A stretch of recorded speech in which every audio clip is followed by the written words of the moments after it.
Welcome back to Cocorita, the Chicken and Pickle postgame show. Head coach Isaac Brown, presented by Delta Dental. Unleash your smile power with Delta Dental. Coach, a 14-point lead in the first half. It's down to 6 at halftime. What was the main thing you wanted to get across to your team at halftime? The main thing, I started having K-State flashbacks. I started seeing that 7 minutes going without us scoring. I think I called a timeout to try to get us to change. It wasn't like we were turning it over or taking bad shots. We were just stagnant against the zone. We didn't have a lot of movement. They do a good job in their matchup zone. In the second half, we made a great adjustment. We just went a play called single Ricky, and we put him at the free throw line, and he was matched up on a bigger guy, and he was able to drive the basketball and make some plays to get other guys shots. You know, we talked about that adjustment, and frequently zones are vulnerable there if you have the right guy at that high post position, and Ricky is one of those that can shoot it from there, drive it, or make passes from that position. Yeah, he's a problem right there when he catches it in the mid post because he can make that jump shot.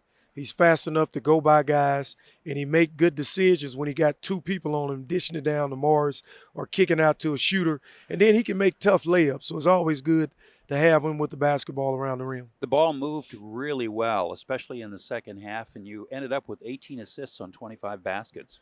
Good to see that. Like the fact that those guys are sharing the ball. We talked about that after the last loss, that we wanted to make sure we executed at a high level on offense.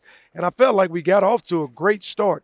They were in man, and we were running our continuity offense, and everybody was getting shots. Morris was getting them inside. Joe Pleasant, we were getting wide open shots. All of a sudden, they went to the zone, and we got a little bit stagnant. And that's something we didn't work on a lot this week, the zone. We just wanted to, get better at our man. But in the second half, we made an adjustment. You mentioned Mo. He just keeps, he got off to kind of a slow start, but this is 4 games in a row now where he's had very similar numbers with high point and rebound totals and a very good shooting percentage. Yeah, Mo is really scoring it on the block, and the guards are doing a good job of getting in the basketball. He's doing a better job of staying out of foul trouble, and he's making free throws. I'm not sure what he was tonight, but I know he was 5 for 5 at one point. Yeah, 6 for 6 as he ended up. So one of the stats you look at, and of course we do also, is the plus minus. And the player that had the best plus minus for you was Tyson Etienne with 17. I thought he played one of his best games of the season. Yeah, we needed that. Tonight we talked about sharing the basketball, getting everybody involved, taking good shots. And I thought the guys did a good job of getting him some wide open looks, especially in transition. He did a good job of shooting a good percentage from the three-point line.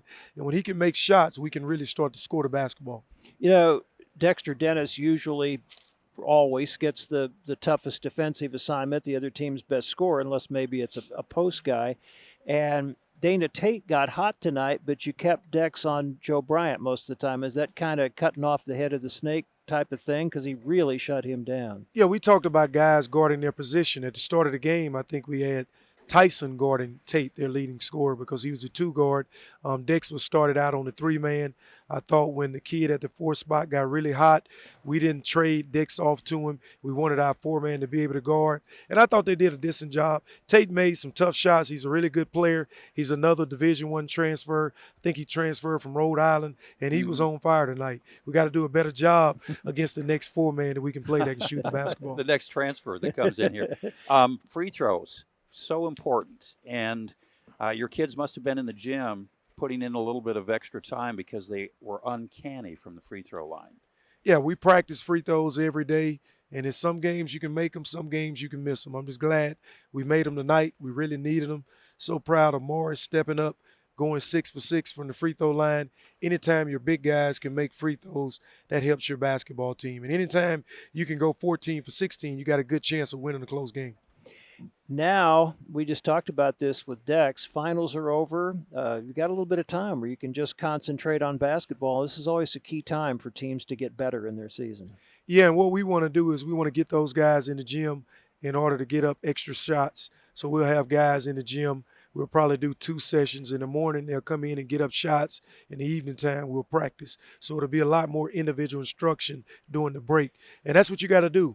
We got to continue to make shots. If you can shoot the basketball at a high level, you can make free throws, you don't turn it over, you got a chance to win every game. Are there restrictions on number of minutes that you can spend with a player during the break time, or can you have unlimited time with players? Yeah, it's restrictions, but we will never go over that. But guys will be able to get in the gym a little bit more because now you don't have to take as many days off because they don't have academics. So we do have a little more time with them. And like I said, we'll come in, we'll do more individual instruction where we wasn't doing during the season. We were doing practice, and during that practice we may do individuals for 12 minutes, but now we can bring them in, do 30 minutes individual instruction, and then have an hour and 30-minute practice. Oh, okay.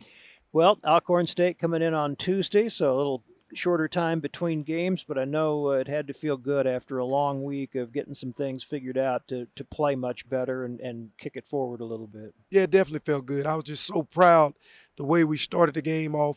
We executed, we took good shots, and that's something we got to continue to do.